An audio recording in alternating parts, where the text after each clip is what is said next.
오늘 우리에게 주신 말씀 시편 37편을 통해서 하나님의 또 특별한 위로와 평안이 오늘도 승리케 하실 줄 믿습니다. 시편 37편에는 참 주옥 같은 은혜로운 말씀들이 많이 나옵니다.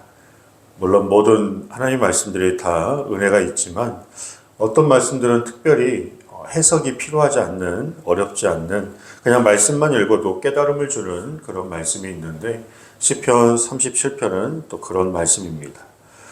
전반적으로 악인들과 의인들의 차별성을 두면서 의인들이 끝까지 어떻게 살아야 하는지 말씀하고 있습니다. 1절에 보시면 악을 행하는 자들 때문에 불평하지 말며 불의를 행하는 자들을 시기하지 말지어다. 이 불평과 시기는 성도들의 삶의 모습이 아닙니다. 그런데 하나님의 백성들도 불평과 시기를 할 때가 있습니다. 언제 그러냐면 악인들의 악한 모습을 보면서 어떻게 저래? 왜 저렇게 행동할까? 왜 저렇게 살아갈 수밖에 없을까? 이해하지 못하면서 악인들의 죄를 정죄하며 또 불평을 합니다. 판단을 합니다. 그런데 이러한 불평이 믿는 저희들에게도 가정에서나 교회 안에서도 있는 것을 보게 됩니다. 사람의 연약함이나 실수를 보면서 정죄하고 판단을 하죠. 그래서 보통 우리가 시험이 언제 드느냐?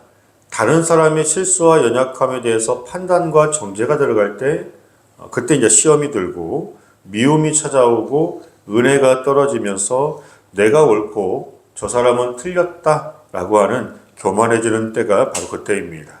그것을 이겨야 합니다. 나도 실수할 수 있고 나도 허물게 있고 다른 사람의 실수와 부족함을 우리가 판단과 정죄, 원망과 불평이 아니라 그때에도 우리가 서로 부족한 사람끼리 중보하면서 또 이해하면서 또 그 순간만 잘 넘어가면 또 문제가 우리가 만들지 않고 시험에 걸리지 않는데 그것을 원망과 시기로 우리가 접근하다 보면은 그렇게 마귀가 좋아할 만한 영적인 또 실패가 있게 됩니다. 그리고 불의를 행하는 자들이 잘 되는 것을 보고 시기하지 않는 것입니다. 비교하지 않는 것이죠.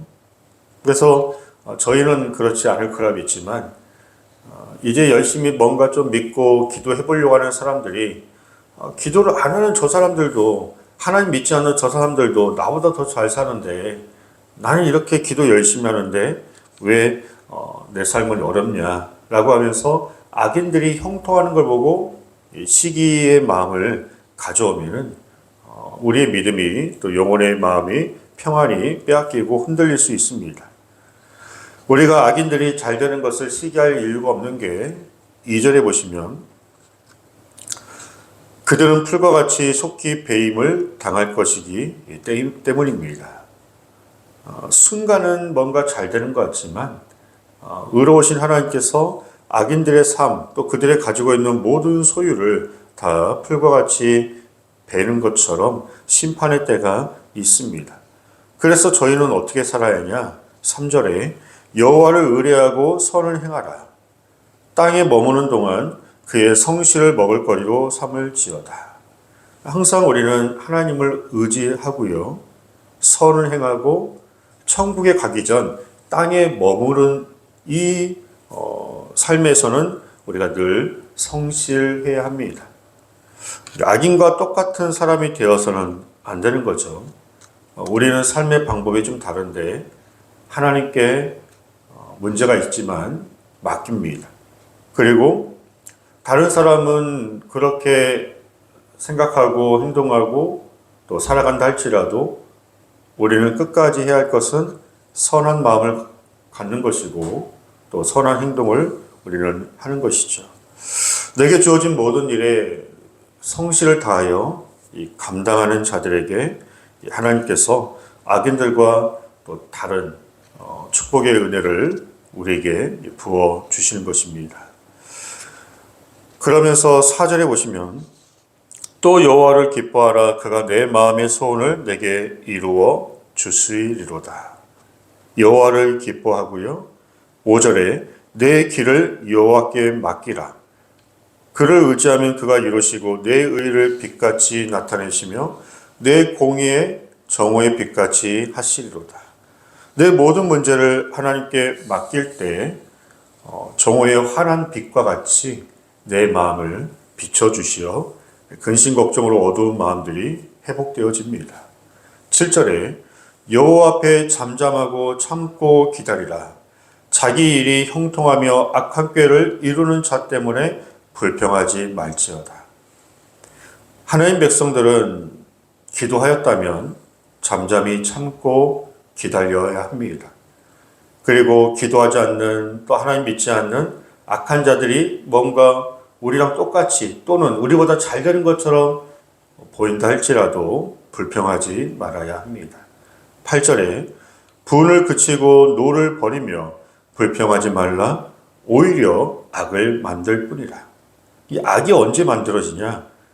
분이 날 때, 그리고 불평할 때, 이때 여러 세상의 모든 악한 일들이 만들어집니다.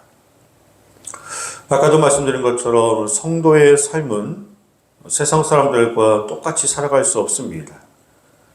우리도 똑같이 말하고, 똑같이 행동하고, 똑같이 성격대로 다 해버리면 속 시원하겠지만 마귀의 올무에 걸리는 것입니다. 성도는 늘 하나님께 모든 삶을 맡기고 판단고 그리고 모든 그런 삶의 또 인도하심도 하나님을 바라며 내가 싸우지 않고 오직 하나님께 기도하며 하나님 방법으로 살아가는 것이죠. 11절에 보시면 그러나 온유한 자들은 땅을 차지하며 풍성한 화평으로 즐거워할지로다. 온유한 자들이 땅을 차지하고요. 그리고 온유한 자에게 풍성한 화평이 있고 즐거움이 있습니다. 제가 지난 주일날 1년 동안 무엇을 결단할까라고 할 때 저는 1년 동안 화를 내지 않겠습니다. 그런 결단을 혼자 속으로 했었어야 하는데 성도님들 앞에서 공공연하게 그거를 선포를 했습니다. 왜냐하면 그렇게 해야 좀 더 경각심을 가질 수 있기 때문에. 그래서 가정에서든 교회에서든 또 일상생활 속에서 참 이상하죠. 화내지 말아야지라고 하면 꼭 화낼 일들이 더 생깁니다. 그래서 오늘 말씀에서도 불평하지 말고 또 화내지 말고 인내하고 참고 잠잠한 자들에게 은혜가 임한다라고 말씀하신 것처럼, 그래서 어떤 방법을 쓰려고 하느냐, 그 화를 참아야지 라고 생각하는 것이 아니라 그거는 화낼 일이 아니야 라고 생각을 하는 거죠. 시험을 참아야지가 아니라 그거는 시험될 일이 아니야. 고난을 참아야지가 아니라 그건 고난이라고 생각하지 않는 것이죠. 주님의 십자가 은혜로. 그래야 우리가 막 싸운다, 이긴다, 어떻게든 참는다, 그 자체만으로도 우리는 힘들잖아요. 그래서 고난 아니야, 시험될 일이 아니야, 또 그거는 화낼 일이 아니야 라고 하면서 의연하게 하나님의 은혜로 우리의 마음의 평안을 유지하는 것이죠. 그러면서 무슨 마음을 먹느냐? 16절에 의인의 적은 소유가 악인의 풍부함보다 낫도다 라고 하셨어요. 우리의 소유가 적습니다. 하지만 하나님 안에 있는 저희들의 그 적은 소유가 다 썩어 그리고 꺾여 사라질 악인들의 풍부함보다 낫다라고 말씀하고 있습니다. 왜냐하면 20절에 악인들은 멸망하고 여호와의 원수들은 어린 양의 기름같이 타서 연기가 되어 없어지리로다. 악인들의 모든 것은 사라지지만 의인들의 삶은 하나님이 영원히 붙잡아 주시기 때문에 그렇습니다. 그러므로 27절에 악에서 떠나 선을 행하라. 그리하면 영원히 살리니. 모든 상황을 지혜롭게 우리가 의연하게 잘 대처하고 또 분별하여서 하나님이 주시는 그 평안, 은혜, 그리고 우리의 좋은 성품 가운데 온유, 그리고 오래 참는 그런 사랑의 마음으로 불평과 원망과 시기가 아닌 감사와 은혜와 행복이 넘칠 수 있기를 주의 이름으로 축복합니다. 함께 기도하겠습니다.